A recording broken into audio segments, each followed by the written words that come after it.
23h15 sur France Info. Les titres de ce samedi soir, les relations États-Unis-Cuba sont entrées dans une nouvelle ère aujourd'hui. Barack Obama et Raúl Castro ont eu un entretien direct ce soir à Panama après une poignée de main historique et des déclarations fortes des deux côtés. C'est une première depuis 56 ans. Cuba attend maintenant la fin de l'embargo américain. On y revient dans un instant. La politique en France, Manuel Valls salue l'accord entre Jean-Christophe Cambadélis et Martine Aubry. La maire de Lille rejoint la motion du premier secrétaire. Elle se démarque donc des frondeurs. Cet après-midi, 4 motions ont été déposées en vue du congrès de Poitiers prévu en juin. Congrès qui désignera le prochain premier secrétaire du PS. Un drame familial en Alsace. Une mère est soupçonnée d'avoir tué ses 3 enfants ce midi. Ils sont âgés de 2, 5 et 10 ans. Le père est gravement blessé. La mère a été arrêtée et ce soir, elle est toujours entendue par les gendarmes.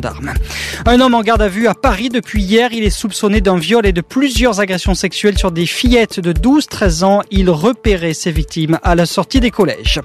Le football, premier titre cette saison pour le Paris Saint-Germain. Les Parisiens remportent la Coupe de la Ligue. Ils se sont imposés facilement ce soir 4-0 face à Bastia.